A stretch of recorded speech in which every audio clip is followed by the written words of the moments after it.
సినీ నిర్మాణ రంగంలో 50 ఏళ్లు పూర్తి చేసుకున్న సంస్థ వైజయంతి మూవీస్. ఈ సంస్థ నుంచి రాబోతున్న అత్యంత ప్రతిష్టాత్మకమైన ప్రాజెక్ట్ కల్కి 2898 ఏడి. గ్లోబల్ స్టార్ ప్రభాస్ హీరోగా భారీ బడ్జెట్ మూవీగా తెరకెక్కిస్తున్నాడు దర్శకుడు నాగశ్విన్.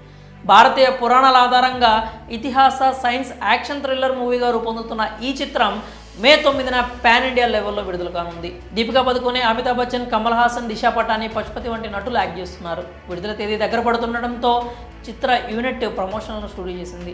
ట్రైలర్ రిలీజ్ చేసేందుకు మేకర్స్ ప్లాన్ చేస్తున్నారని వినికిడి. అయితే ఈ మూవీకి సంబంధించి ఓ ఇంట్రెస్టింగ్ న్యూస్ సినీ ఇండస్ట్రీలో చక్కర్లు కొడుతోంది. కల్కి మూవీలో స్టార్ కాస్ట్ పెద్దదే, అందులో ఎలాంటి అనుమానం లేదు. అయితే ఇంకొంతమంది పేర్లు కూడా గట్టిగా వినిపిస్తున్నాయి. దుల్కర్ సల్మాన్, విజయ్ దేవరకొండ కూడా నటించబోతున్నారు అంటూ తెలుస్తోంది. అయితే ఈ విషయాన్ని అధికారికంగా అనౌన్స్ చేయకుండా హైడ్ చేస్తున్నట్లు తెలుస్తోంది.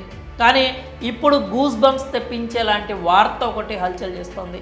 ఇందులో న్యాచురల్ స్టార్ నాని కూడా ఓ కీ రోల్ ప్లే చేశాడట. క్లైమాక్స్కి ముందు వచ్చే ఓ కీలక ఘట్టంలో నాని కనిపించబోతున్నాడట. కృపాచార్య అనేటువంటి ఒక పాత్ర పోషిస్తున్నట్లు టాక్ అయితే గట్టిగా నడుస్తోంది. అలాగే పరశురాముడిగా జూనియర్ ఎన్టీఆర్ని కూడా సంప్రదించారని తెలిసింది. వింటుంటేనే ఒళ్ళు పులకరిస్తోంది. ఇది గనక నిజమైతే థియేటర్లో గూస్ బంప్స్ రావడం ఖాయం. మహానటి మూవీ తర్వాత నాగశ్విన్ నుంచి వస్తున్న అత్యంత ప్రతిష్టాత్మక చిత్రం ఇది.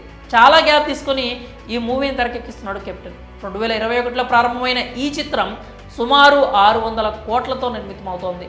ఇప్పటికే ఈ సినిమా గ్లిమ్స్ విడుదలైన సంగతి తెలిసిందే. మే 9న విడుదల నేపథ్యంలో ఇటీవల రిలీజ్ డేట్ అనౌన్స్ చేస్తూ ప్రమోషన్ స్టార్ట్ చేశారు. ఇక ట్రైలర్ రిలీజ్ కూడా త్వరలోనే హాలీవుడ్ రేంజ్లో ఉండేలా ప్లాన్ చేస్తున్నాడట దర్శకుడు.